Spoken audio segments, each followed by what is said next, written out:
knows that food is cool. No secret. Eat that food with a bowl and spoon. Everyone knows that food is cool. No secret. Eat that food with a bowl and spoon. Welcome to With Bowl and Spoon, a podcast about your personal food evolution. We are here today with my friend, Dar Wolnik. Want to introduce yourself? Sure. I live in New Orleans, Louisiana, where I have worked on food systems since 2000. And before that, did work on community organizing around the country and also designed and operated retail locations and did lots of other work too. So done a little bit of everything, but I originally hail from the suburbs of Cleveland, Ohio. And I work for the national organization, which is called Farmers Market Coalition, which is a association for farmers market organizations in the U.S. And we met when you came to Pittsburgh to do the farmers market study. Yeah, that's right. And was it 2015, 2016? Somewhere around there, 15, 16. That's what I thought. It was done in 2019.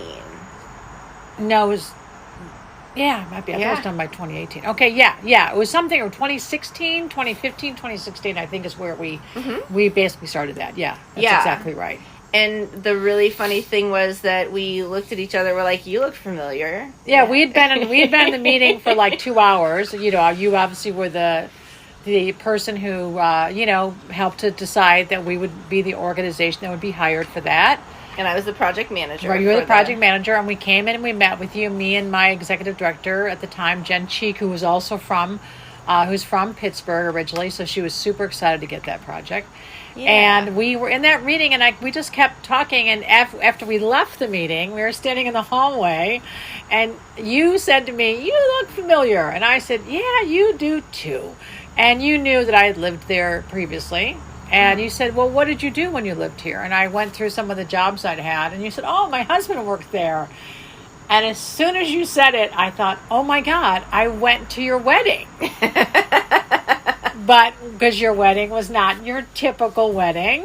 So that's what was funny. Who could forget? Which was 20 years prior. It's amazing. And, we knew your husband well. We'd worked with him and the organization I worked for. And we only knew you a little bit because you had really just met not that long before. we knew each other 9 months before we got married. Not very long. And, of course, you got married at the Andy Warhol Museum, and you herded us all up in the freight elevator to the Mao Room, where you had a Quaker ceremony. And who could forget that? But, of course, I didn't forget that, but I forgot the person. The bride. Wedding it was. The bride.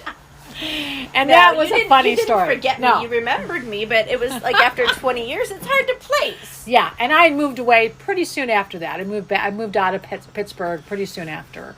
So we didn't get to know each other very well. That's also true. And so, that was the first time. And, it was great because when I went back to tell friends who were also at the wedding, "Hey, guess who I saw?"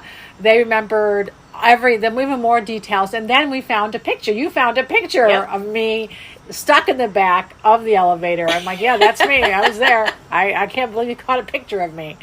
We had people send us all of their photos because we didn't hire you did we didn't hire a photographer, but Paul Rushlow, the guy who did the inaugural installation photos of the Warhol Museum that I worked with when I met Brett, and he sort of followed along our whole relationship. He took amazing photos of us for that, so it was. And didn't you have the reception in the Pepto-Bismol? We had it over at the Rosevere across the street. Yeah, do you remember that too? It was a big pink room. Yeah, it was crazy. It was great, but that was so great, and it was funny because, of course, my boss was like, "Of course you know someone." I'm like, "Well, that's Pittsburgh right there. There's only a certain amount of people you run into in any town, right?" And I thought it was really interesting that you and Brett had, you worked at the same place, and was it Clean Water Action? Citizen Action. You were doing some advocacy work, and then your evolution of your career ended up intersecting with my career. Yeah, that's true. 20 years later, which I think is fascinating. So I'm so glad that we're in touch, and I'm so glad you are a go-to person that I reach out to for things regarding, farmers markets and food systems and stuff.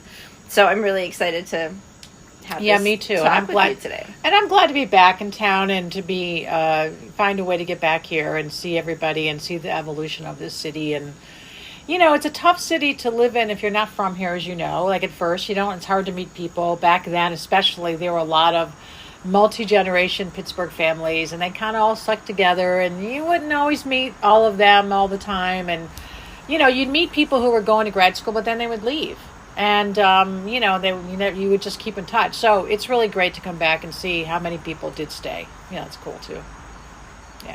Yeah, it's a cool town. We do have the brain drain, but we've been working on that as long as I've been in the city, how to keep young people. Anyway, so your work at FMC, Farmers Market Coalition, you've been there for how long? Well, I've been on staff since 2015. Okay. I was a contractor for them since 2011, and they were founded in 2007. And my organization at the time, we were one of the founding organizations. So we helped fund the evolution, the development of FMC in our organization.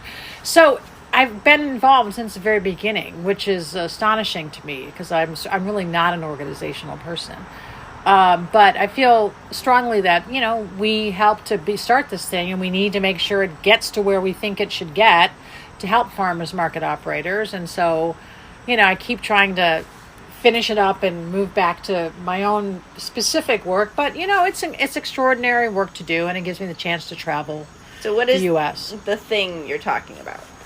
This thing. The Farmers Market Coalition is an organization that helps support farmers markets around the country. Yeah. And internationally, too. Yeah, so there are about 9,000 to 10,000 markets in the U.S., probably. No one really knows because no one really ever counts how many.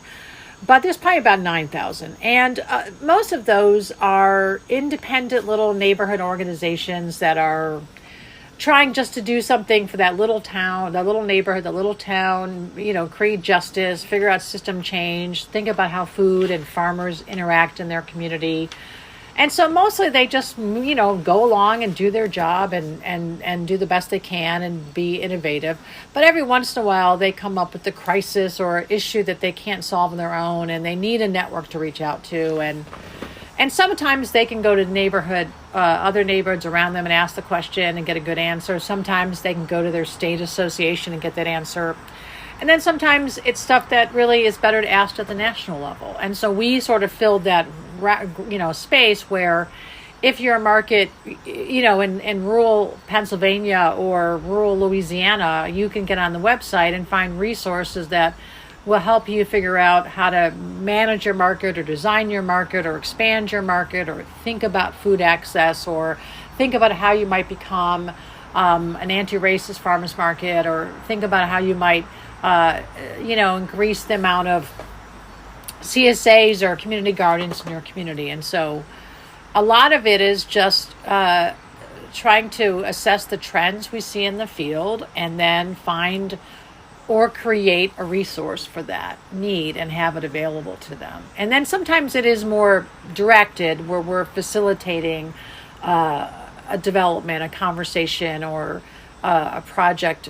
Things like trying to train farmers market operators in Ohio about how to collect data easily and use data, which is a lot more complicated, of course, for a grassroots organization than it is for, a formal research entity. So we do some things that are directed by, and we do that through funding of grants and contracts and, membership. And so my job is really as the organization's program director. So I'm tasked with just trying to keep, be aware of what's happening in our sector and support it and figure out where we might be helpful in terms of, we pretty much break it into four things. We either networking or facilitating a conversation, or we're doing resource development, or we're supporting product development, like maybe technology, or we're doing sector analysis.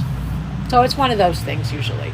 And so, I just try to support those and not try so much to which is hard, as you probably know, and many of your friends know in this business, which is to not say, well, here's what I did, but instead to listen to what's happening and to be contextual to what their needs are, and say, what are you facing? What are the assets you have with you? What are the challenges? How can I best bring you an example that matches your need? Not, here's what I would do in your situation, and so we're really trying that our team are not the experts. We're the expert facilitators, but we're not experts in running markets necessarily, which I think is tricky to balance that. But that's what we try to do. But you do know best practices, and you can relay those, and I think that's a really tricky place. That's got to be really tricky. You feel like you're brought in to fix something, perhaps, or you want to advise as best you can. I can imagine you have people coming to you being like, what should I do? Yeah. So in that situation, if you're saying you have to be kind of neutral, but it's got to be hard. It's really hard. Really hard. And it's hard if you have a community organizing background to do that, because your instinct is to just jump in. But that's a bit of the white savior complex that a lot of, especially white women organizers, deal with, which is we need to recognize that we are not, honoring the knowledge and the instinct of the person in the room. And that's what's so interesting about the farmers market movement, particularly 9,000 markets, and you go around the country and you recognize how many of them have gotten it right, all by themselves. Like they've just come to the right design, and you're like, boy, that's a great design. So it's funny you say that. What people will say to me if they say, well, what do you think is the best this? And I say, well, really, the only answer, which might drive them mad, is that it's whatever your community accepts. That's the answer. Is like, what should I do? You should do what is easily explainable and understandable to your community. And so I can teach you that. What's the process for making sure that your process is equitable and creates a safe place of belonging, without telling you, here's how I would do it. I work on that all the time. Just give the answer, Star. Come on. Just tell Sometimes them what to I do, do. and let them fix it and do it. So farmers markets on their own, it's not a simple thing. Like No. you just can't. I just had a conversation with Cassie Saturday, and she was like, you can't just put up tents and let it happen. Nope. You can, maybe bring in a violin player or, a little band or whatever. Yeah. Maybe, but there are a lot of other like little things that just people don't realize. It's not easy. It's funny because farmers markets have worked really hard what I like to say is to hide the hard work. Mm-hmm. Like when you arrive as a shopper at a market, you think, oh, well, we just drove up and it's all done. And it took hours of planning to get that very simple 2-line design with music on one side and a couple tents. I mean, there's so many issues to that. The right mix of vendors. Where they are set up with sun versus shade, what side of the market they're on, do they get along, how accessible it is for seniors or people with accessibility issues, how well do you think is visible for people that are just driving by, besides the whole thing of just realizing that there's a retail anthropology to it too, that you have to figure out that you can't just put the biggest vendor at the beginning and think, well, that's how you should do it, because sometimes that's going to just really reduce the amount of time that people spend shopping throughout the entire market. Right. So there's all kinds of little pieces to it. Yeah, it's just never like ending. grocery stores. You've got to consider So the much. flow and the entrance and the exits and all of that. Yeah, farmers markets, as I said, are complicated enough, but then your anti-racist efforts, which are admirable. I want to know how that is fitting in, because it's been a long time coming, and everything that's right. should be with an anti-racist lens. There you but go. I guess what I'm trying to ask is it anti-racism in the establishment of a farmer's market or the operations of existing markets? Are you looking at both?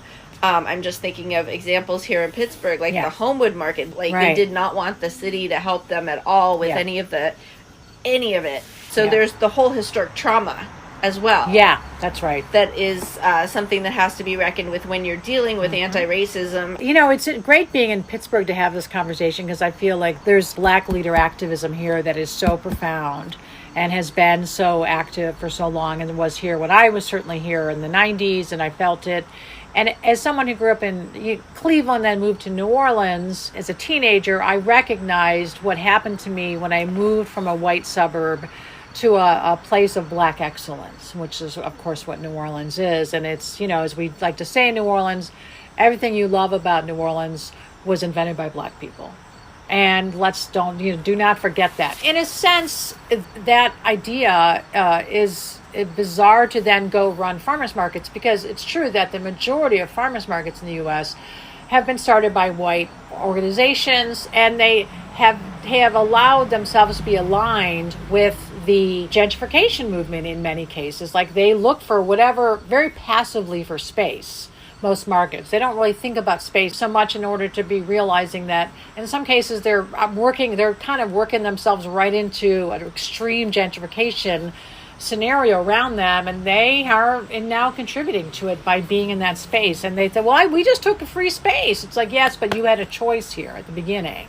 So design is certainly part of it. But I think to back it up even more, that the thing that made this sort of come to a place that it was going to happen in farmers markets was the entire development of farmers markets beginning to address food insecurity through the SNAP programs and incentive matches and the coupon programs at markets.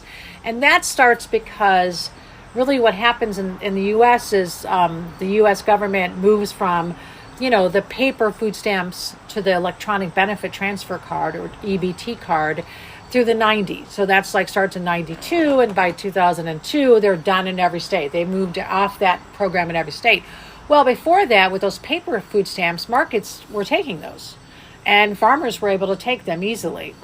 It was a much more porous system. And then with that change over to card, markets had to figure out how to get themselves back into that food access system. And so they got private funding to get these machines, wireless machines, and figure out tokens and how they can incentivize all this stuff. And all that was great. But the problem was that in the meantime, with those 10 years of not having access for healthy food in marginalized communities, market numbers had doubled or tripled. And so they were seen as white gentrified spaces because they were operating in a time when you couldn't go to them with food access issues. And you certainly weren't seeing them opening in parts of town where there was redlining or there was disincentivization of public infrastructure. They were pretty much being passively involving themselves wherever they could find good space. And it was when they started to work on food access, and I think they started to realize some of the barriers that were in place and some of the ways that their work was helping policies of marginalizing people, that market leaders started to really question how they might really, again, reinvent themselves as places where they were anti-racist. So this, again, like everything we do, it comes from market leaders. We don't project it on them. They come to us and we say, okay, if you want to do that, we'd love to help you do that. So markets were doing it because they were doing food access work, getting into more justice work.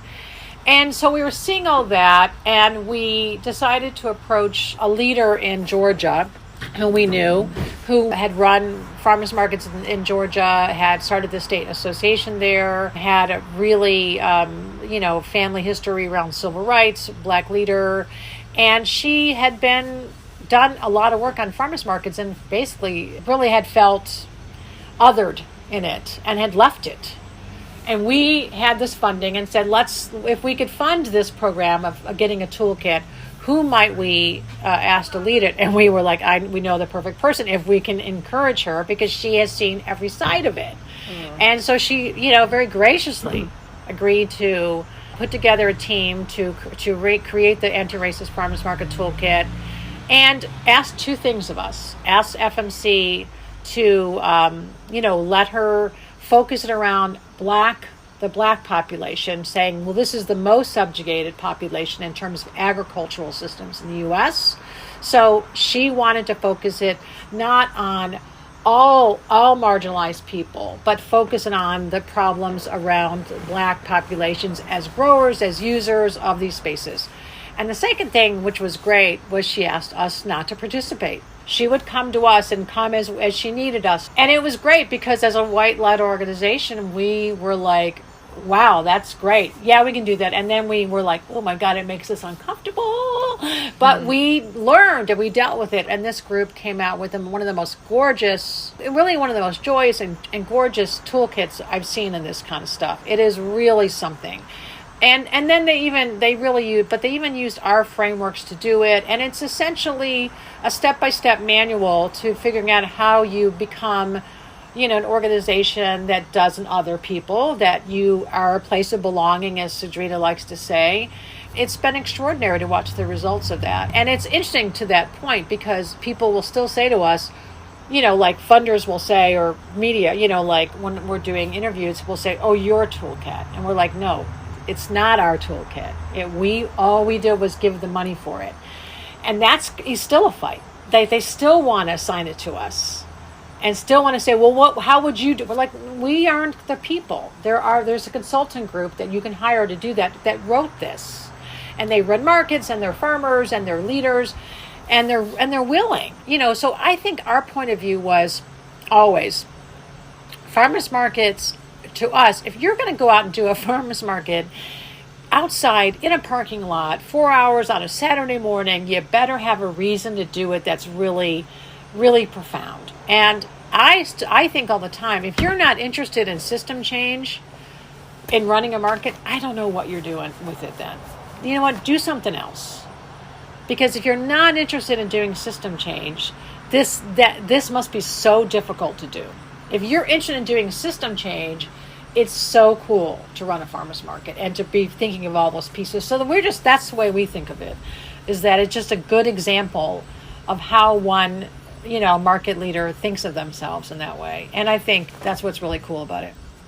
Talk more about the systems change, because there are people who are going to be listening who don't understand what you mean by that. And they're like, why can't we just have a fun farmer's market and bring the farmers in and support the farmers and have people have a good old time? And you can. I mean, God, there's no doubt that that's what the best thing about this is, that this comes from a place of joy and fun, and farmers markets aren't, it's not a bread line, it's not emergency food being handed out, blocks of cheese, as I grew up with. For both of us, the farmers market is our happy place. Yeah, totally. Like, it is just so fun. Yeah. And I think that when you look at what a farmers market starts, when you go, and I've done a lot of research asking founders, tell me why you started this market. Tell me why you began it. And around the country, you'll find a number of ways that those markets started.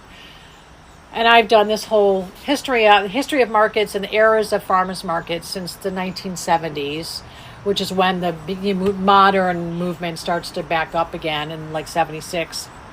And essentially there are like 5 main eras. The first one is the back to landers, the hippies who drop out, who after the Vietnam War decide to move on to farms and do organic farming and find ways to sort of center themselves in local communities. And they open a bunch of markets around the U.S. And their theory of change around those markets is you got to grow it to sell it. So they don't allow resellers in. They say you have to be the farmer, which is a big change from what had been going on before them. So they're their first system change agents. And they work with civil rights leaders to open markets. There's a lot of civil rights leaders in the South who are farmers, that are farmers, obviously, the Black Belt, other places, Mississippi Association of Cooperatives, a bunch of others, a lot of cooperative-led work being done. And so those folks came to it already with this set of theory change. And then the next group are essentially neighborhood leaders who see those early markets, and they include what we call like social cohesion or education ideas. So they take those market ideas of farmers have to be there to sell it directly, and they have new markets using that same rule. But then they add that there's no purchase necessary. You can just go hang out at a market. You're not expected to buy anything. There's seating, there's music, and that's a revolution in itself. And that's a system change to say, look, town squares are ours. You don't have to buy something and be shuttled out of here because you're not a member of something. And then the next group are really people that are trying to rebuild main streets. And they see these kind of markets opening up, and they use markets to incubate new businesses and to encourage home businesses and cottage food industries. And that's a whole, really a system change in retail that happened. That was about the 90s and into the 2000s. The next generation are the public health folks who come in around 2005, and they see that markets are a place that you can actually do something about food access and healthy food and inclusion around that, and they start using markets for that. And then, of course, the most recent group of markets we see are really justice leaders using markets like you're suggesting happened here and other places where they're like, look, this ancient mechanism is totally possible for us to use it in a different way. It's so malleable. So I think the whole idea is that when you look at markets and you ask them about this, their founding, or look at their mission, there are things like where you want to, save regional farmland and you're like, that's pretty much a system change concept right there. I've never seen a market have I would say rarely I've ever seen a market have a mission that says, we just want to have a good market day. They have some bigger, longer impact in mind. And I think when you remind them of that, they are excited about the opportunity to keep doing that, because that's what makes them get up at 4:00 on a Saturday morning to get out there. So yeah, that's what I mean by system change. They're all thinking about these long-term impacts they have. So markets are, I want to throw this word out there. Yeah. But being cautious. I mean, it's capitalism. Yeah, it's totally. selling. Exactly. Right? And capitalism is racist. Yeah. So I'm assuming that's a big part of the toolkit. Can you give a little insight into that? Well, I mean, the way that they really look at that approach, more the toolkit was really written in terms of how operations happen. Meaning, like, farmers markets will have rules, understandably in a way, where they'll say, well, we have to visit your farm to okay you to sell at the market, and you have to tell us what you're going to grow for the entire year before we okay that. And there are farmers that are that are contracting and expanding in land. They may be borrowing land from a neighbor. They may not own it. They may not be sure what they're going to grow. And they feel othered by that process, by saying, look, I don't know what I'm going to, or I want to go forage in my community, and I know what I'm doing, and I want to bring it. No, we can't allow that because the rule, and sometimes it is state rules, county extension, whatever. There may be rules that but the market often are very passive about that stuff. So, or they'll say things like, market is funny. One of the things that happen in markets often is there'll be, significant production farmers who are absolutely integral to markets, anchor vendors we would call them, of course. They grow pretty high level of production year round, and they charge a certain rate for what they grow. Maybe they grow it organically. Maybe they have heirloom varieties. And there'll be someone else that will want to come in and set a different price. And vendors will be upset about that and try to control that. And you really can't. You really need to allow that to happen. That happens a lot with urban growers, right? Where urban growers will try to come into a market, and because their production is so low, they're really sort of guessing at their cost, ratio. So they're just guessing at price. And sometimes it is too low for what they're actually put their inputs, and we should be careful of that. But yeah, the idea of making sure that the education of the point about product at a market is that the pricing of it is very much based on the reality of farming. And that even though it's capitalism, there are very few farmers that are figuring in the kind of profit ratio that, your grocery store is the sort of thing. And at the same time, you have to recognize that asking someone to pay $8 for a loaf of bread, and it's costing $8 to them they want to sell for $8 because they're buying all those ingredients in a retail location. They have no chance to buy their ingredients wholesale, so it's costing them, might be costing them $3 to make that bread, and then they have to bring it, and they've got to stand there 4 hours, and they've got to have the truck and the gas and the employee, and they're not, but it is a different system of food retail than what is in the grocery store. And interestingly, I often say it's like the mirror image of grocer.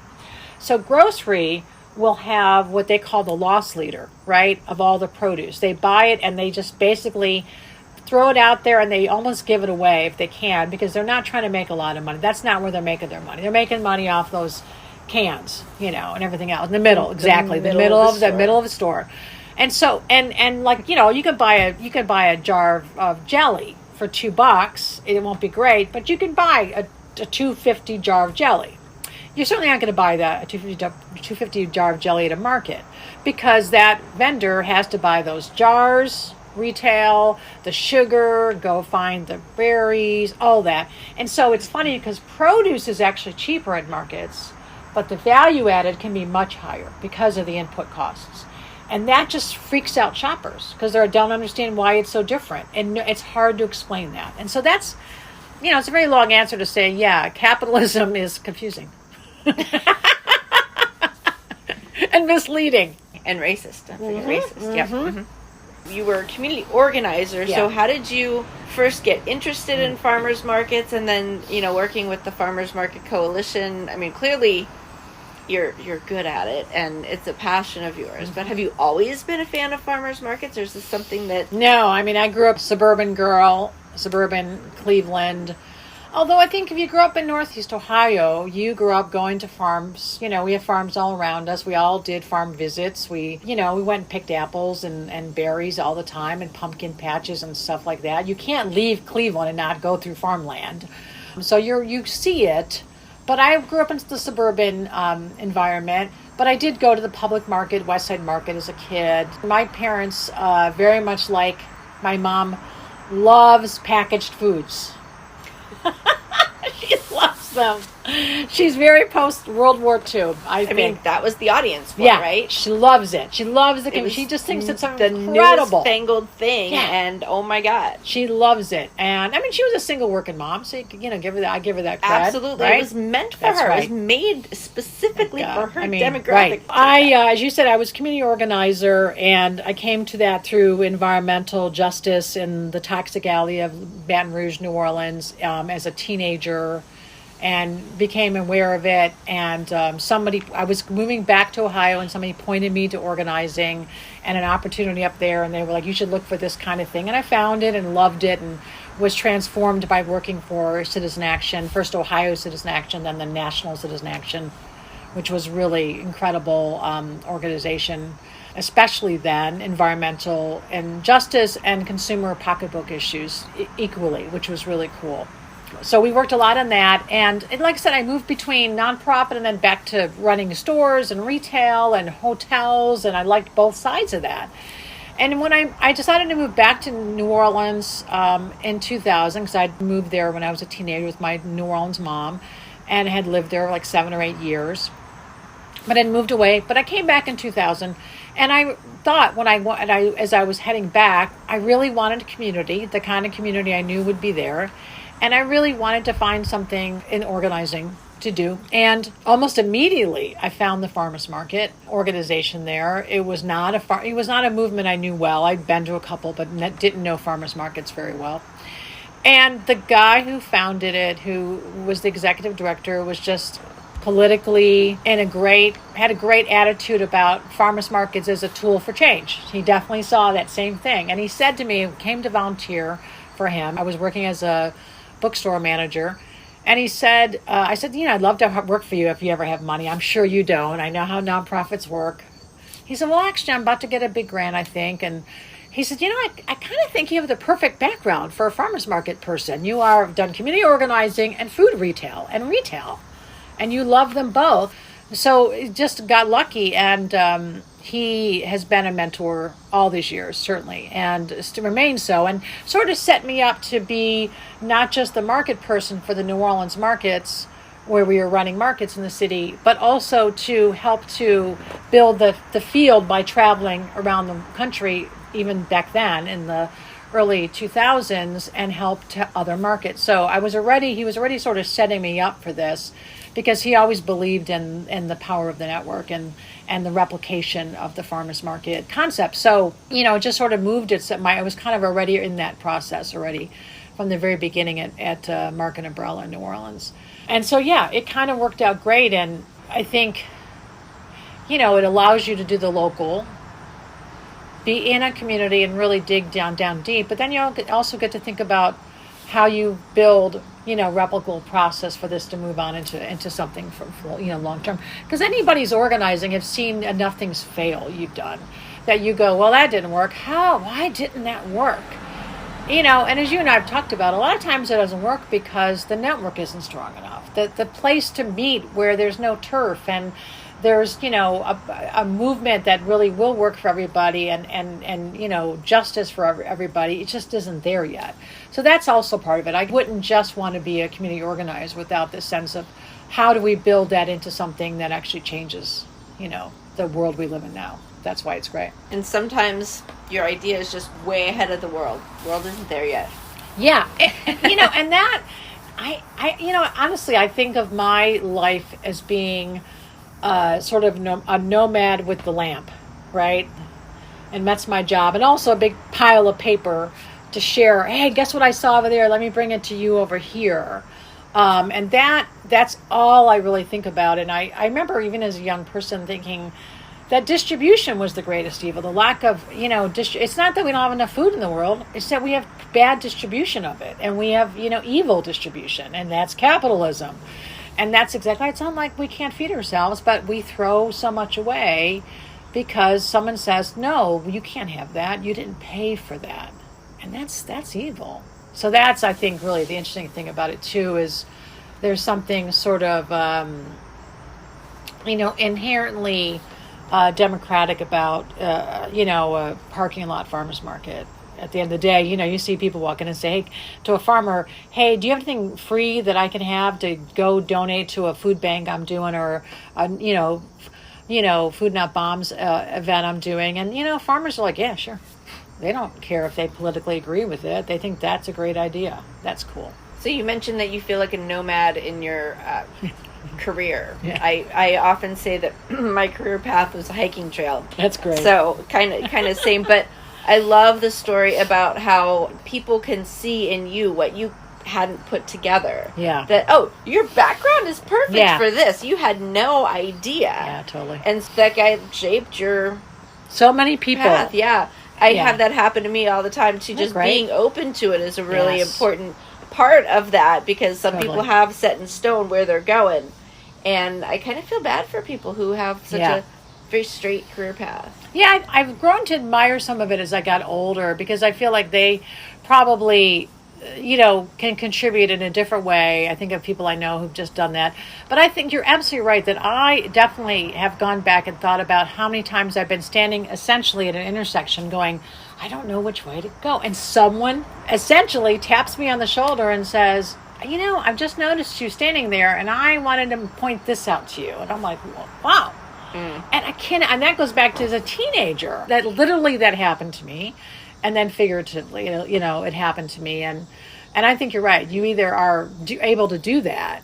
That's part of your nomadic world or, I can imagine it must startle our family and friends sometimes, I know that my mom was like, I probably wasn't, it wasn't until I was in my 30s, I would say that she probably let out the breath about me. Because I dropped out of high school. I essentially didn't even finish the year of high school, not even 1 year of high school. Again, already ready to go do that. Already going, this isn't for me. I don't feel comfortable with this. I want to go do this other thing, and I think the world is there. And she would be like, she kept saying, what are you doing? You cannot do that in this world. You at least have to get that high school education. Just don't give yourself, why put yourself at a disadvantage to begin with? And of course, that's privilege. That's the white privilege I have to be a white woman, to be able to do that and still succeed. And I recognized that early on. Boy, I was getting opportunities, and I was a high school dropout. And, my coworkers, my black coworkers were not even offered that same opportunity. And I was like, boy, this is really amazing how deep this stuff runs. Yeah. Oh, yeah, I had no idea you were a high school dropout at 14. Yeah, essentially, That's so advanced for thought process. No, I mean, dropping out of school is not an advanced thing, but knowing yourself enough, and that's really admirable. What were some of the things that you did when you first diverted from the norm, we'll say? Well, by the time, career-wise? I became a apprentice hotel chef. I started as a dishwasher in a hotel in New Orleans at 15, And I was promoted to the kitchen by the French chef, who just, I don't know if he wanted to diversify, away from only the white guys in the kitchen, or he just liked the fact that I was just so like ready to work. And I got in there, and he was trying to teach me to be a garmager, that's garden manager, which means the cold dishes. And it was a French kitchen, so it had, a certain level to get to. Interestingly, I was, there about a year or two, and then, there was a young male sous chef, who did not like women in the kitchen and fired me. And so on my first job, and I remember thinking, well, this is the end.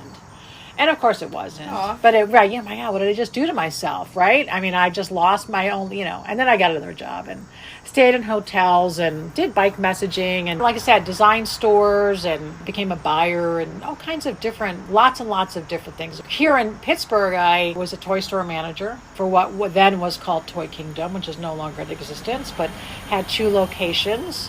And at the same time, I was an organizer. I was office manager for the Citizen Action. I was the toy store manager for Toy Kingdom.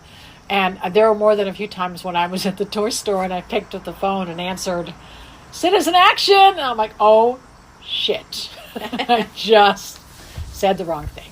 But I did as many things as I could, as many different jobs as I could. I don't have any problem starting over. I love that. I love just being, okay, stop and start over. Because I think that, and sometimes that can become a problem, right? You can get too carried away with that. But I've enjoyed it because I've learned a lot and I've met a lot of cool people doing that. So we were talking the other day along the same lines. Yeah. We were talking about how you like to build things and grow things. Yeah. And then you want to see them destroyed and start over because it's never perfect. Mm-hmm. And you're totally okay with that. Talk about that, because that is... Yeah, it's so funny you say that, because I always say that to my colleagues, when we're building a new system, or in farmers markets, or in markets in New Orleans, or, we did a co-op, we built a new co-op in New Orleans, or we've done a lot of community initiatives in New Orleans especially, and I will always say to my colleagues, get to watch me, because as soon as we build this thing, I want to burn it down. So you got to watch that, because my instinct is not that it's not great, but that you get caught up in the thing and protecting the thing. And sometimes, nature is birth, growth, decay. Things start over. You go out and hike in the woods and you watch a tree come from this thing that towers over you to be soil underneath your feet over years. And you're like, wow, look at that. That was a tree. Now it's soil. And it's got mushrooms growing out of it now. And it's completely something different. But we often focus on this thing when we built it, we can't let it go. And I see that, of course, a lot in the market movement where people are like, but we have to keep it. I'm like, well, maybe you should stop and start over again. And I think the starting over again, it should be an American trait.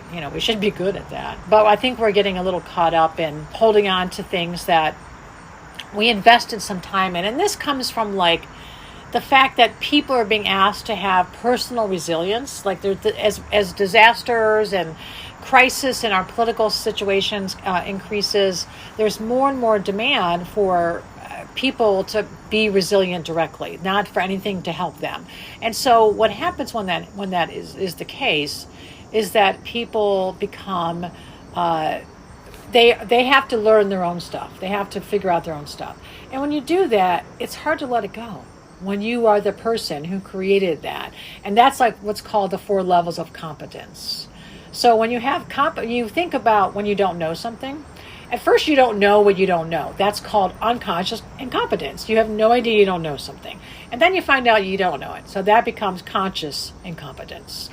And so people move to that, and then they move to the conscious competence phase where they're trying to learn.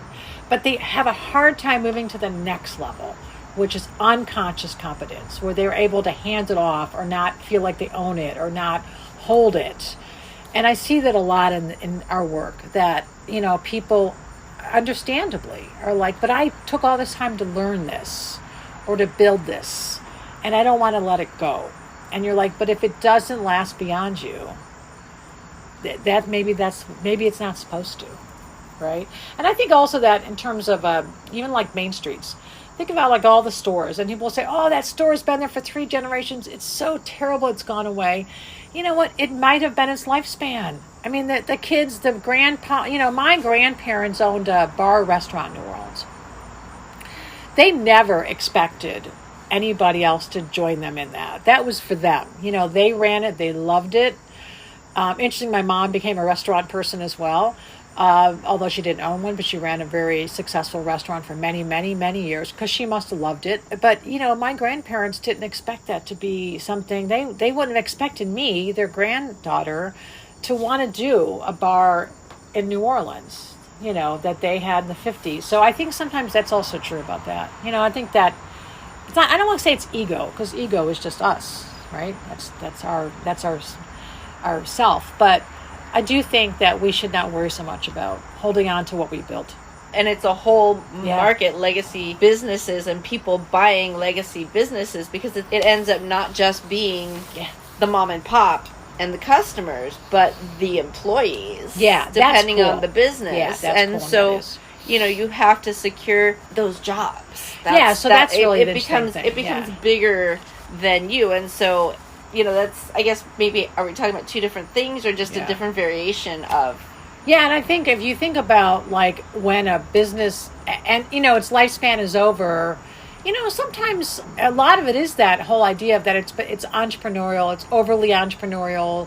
They didn't allow the employees to have ownership. I mean, that often saves them. I mean, that's a different model altogether. And there certainly are models of that. I think cooperatively owned, I'm a member of many cooperatives, and I will seek out a cooperative first before anything else, because I know that there's strength in that. There's strength in the fact that, there's 1,000 or 5,000 or 10,000 owners rather than one. So I think that's true too. But I mean, I admire the entrepreneur who goes on and builds a business. I just don't think we should cry that every time one ends, it's like it's a failure. Sometimes it's just that person's dream. And their dream, they had it for 40 years, and it's good, and it's done.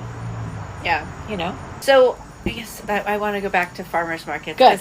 It's the happy place. It's our happy and mine, place. absolutely. Yeah. The anti-racist farmers market toolkit. Yeah. It's out. It's out. It's available. You go to the Farmers Market Coalition.org website. You'll download it just by putting in some information, no cost.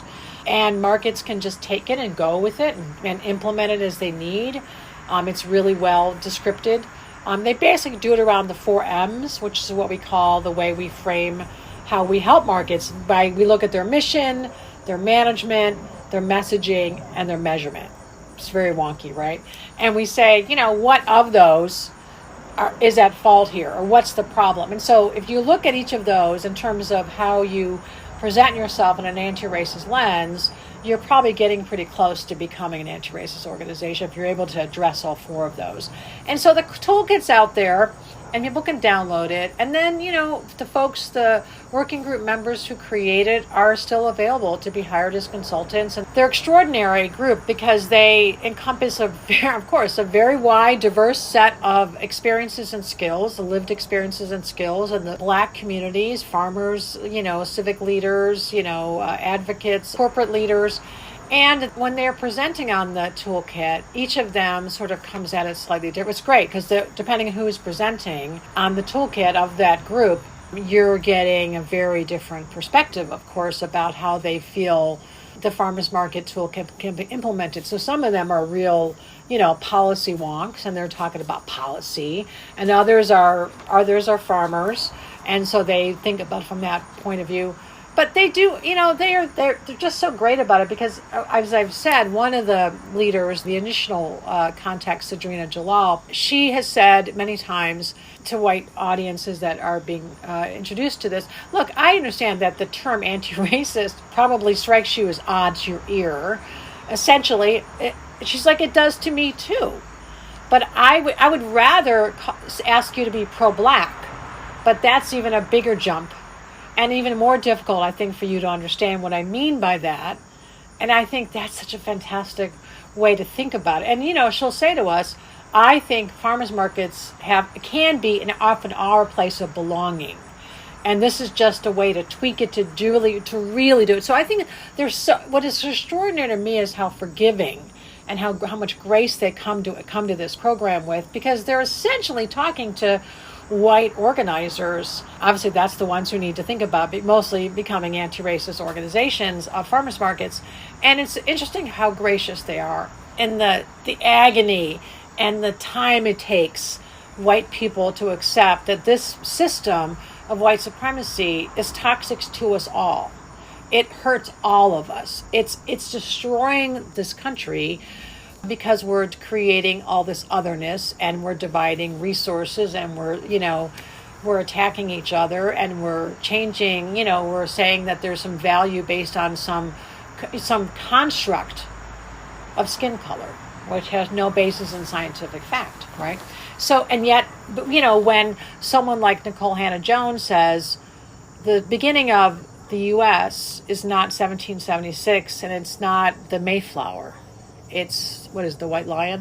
The 1619 arrival of that first slave ship. And that whole project of the 1619 project is so extraordinary, because she and her other writers and academics and thinkers and activists have come together to explain how every system has been imbued with that sense of white supremacy, and yet the attacks that have happened on that project, which if you read it, you feel how extraordinary it is that they're embracing America.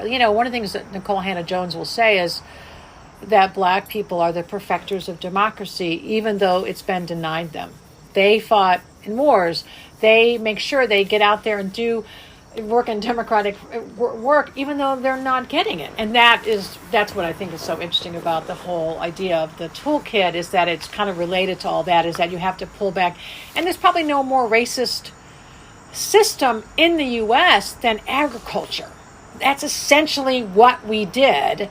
Why we subjugated people was so that we could have a production system that would serve the colony, serve us as a colony. And if agriculture is actually the reason for it, and we wouldn't have made any money for the crown. So that's what I think about it. I think it's a lot going on. I mean, we got a couple projects we're going to do with the working group. We're going to look for some grants. We're going to help them do some implementation. We just keep on sort of, circling back to them and seeing what we can do to help. And then FMC as an organization is also involved in its own strategic plan to become an anti-racist organization, and has done a 5-year plan, and we're in the middle of that. And so even the working group members of the toolkit have really reached out to make sure that they felt, if they're going to align with us, are we serious? Are we moving towards those goals we have? And so that's been fantastic, because they're sort of making sure that we're holding ourselves individually as an organization to those same values, which is really cool. So is there some sort of training that markets can do? Well, the toolkit itself offers a lot of activities and training in it. Okay. And then they can also enlist the consulting group to help them with implementation if they want. As you can imagine, we would suspect, Cedrina and I were talking, because we've consulted before together, so we have a sort of the same view about how we consult on farmers market stuff. And our feeling is that for any market to take on the toolkit and to really move to this process, it's a multi-year process. I mean, anybody thinks they're going to do it in a season or a year is probably really overstating. So thinking about how, first thing that somebody's going to have to do is to really make sure that their community and their governance and their staff really feel like this is a journey they're willing to go on. And of course, if you're going to do it organizationally, you have to also go on that personal journey. And you have to be ready to do that. And what's interesting in the market field is that more of the leaders are very invested in their personal journey. Almost so many of them are on that path. But they're afraid to move their organization to this space because they know it's going to be a shakeup. They're going to lose board members. They may lose farmers. They may lose some shoppers. You know what? That may happen. And are you ready for it? But the people that remain are going to be that much better for it. It's going to be more resilient. The market's going to be better. And the personal enrichment that the people that stick around are going to have. I mean, that's so right. And I guess I feel so excited about it because, like I said, I moved from a white suburb of Cleveland to the black majority of New Orleans. And I was blown away, as a sullen 15-year-old burnout kid coming into New Orleans, and how much love and respect and community was offered to me by the Black community. I mean, immediately as a white girl on my own with my mom working all the time, how many of the interactions I was having were with Black women especially, who were reaching out to me and saying, who are you? What's your deal? I'm curious about you. And taking the time to sit down with me. And I was just like blown away by it. I'd never experienced any of that before. I just been, like a lot of kids just sort of ignored. And I just thought, well, this is incredible. This is what it is. This is because it's rooted in that Black experience. And they understand that community has to be at the center of what they do. And so, yeah, I know that that's what's possible. I know it's possible. I know that's what people who have a good market that's inclusive and joyous will feel like that whenever it happens. And, we see it happen more and more. You like that, don't you?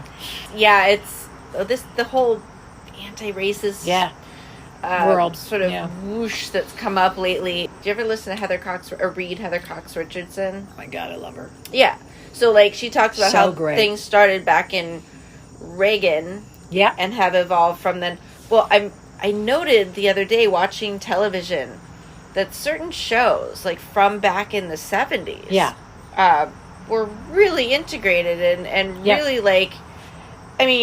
people, Black and white people working together and respect and going to each other's houses. And naming the inequities back then on TV. Yeah, for sure. And so it seemed like, this is just a thing and we're moving past, racism. Right. And so at the time, it was reflected in our TV shows even. Absolutely. But then you get this gap where that stops. And there's mostly just white casts of television shows. So it seems like we had hope at one point that we were moving beyond the systemic racism that we have. Yeah. It doubled down. And then, Reagan said, oh, no, white people, you don't have to do that. That's essentially what happened. And I was an organizer at that time. And we knew that Reagan was the game changer. We were terrified. And because we knew who he was as a governor. And we knew what he stood for. And I mean, honestly, in many ways, Bill Clinton was just as much of a changer in terms of capitalism and the global, the things that have happened that were just as, in some ways, really quite bad as well. But Reagan was absolutely, for the organizers that I worked with back then, we knew this was his revolution would be realized. And when I would say that back in the day, people were like, oh, that buffoon. I'm like, oh, he's no buffoon. He has some a fox. Dangerous men in place, and he is getting through everything he really wants to do. Union busting, just everything you can think of that he was doing, and it absolutely was this thing about this sort of, and the Greatest Generation stuff, which, I'm not disagreeing that was extraordinary. Opportunity that Americans rose up and really defeated fascism at a moment when it was necessary to do so, although we were late to the game. But there's sort of this pat in the back of we're the greatest generation and we deserve to be celebrated. It's like, okay, celebrate yourself, but recognize that people came back from that war and Black people still couldn't buy a house and still couldn't get a job and couldn't use the GI Bill, even though they served. They were begging to serve and you wouldn't let them serve. And it doesn't mean you're not, doesn't, how it is. So many people are like, well, I didn't own slaves. I didn't do anything. And it's like, we benefit from this system. And we also are detracted by the system. We benefit from the system every single day.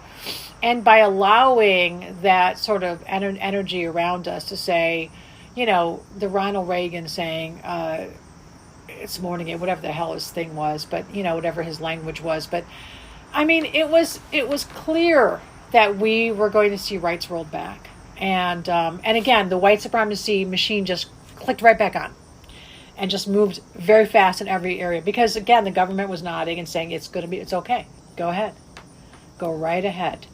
And that's where the danger is. That's probably the main thing is when you're talking about a nation as big as ours, you have to have, you've got to have a framework that says, no, we're not going to allow that. We're not going to allow you to do that. And if you turn your head, white supremacy comes right back, roaring right back. And it's a good point, because I remember even me, I was taken aback by it. I mean, I was, typical white woman, kind of half asleep, going, it's going well. And then being like, wait, what the heck had just happened here? Because I thought people had really changed. And they hadn't.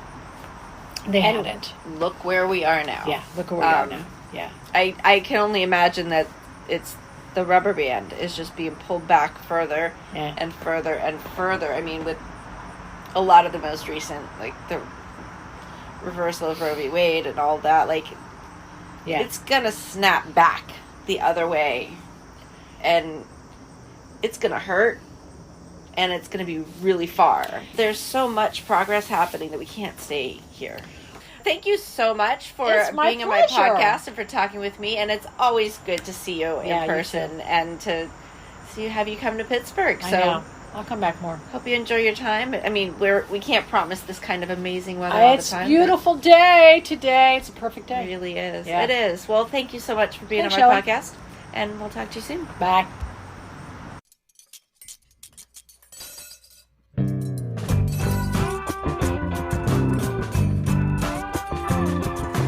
Everyone knows that food is cool. No secret. Eat that food with a bowl and spoon. Everyone knows that food is cool. No secret. Eat that food with a bowl and spoon.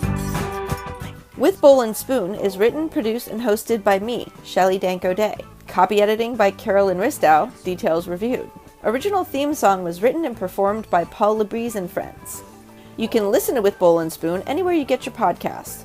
Follow us and send us questions or messages on Facebook and Instagram, or on our website, withbowlandspoon.com. Thanks for listening.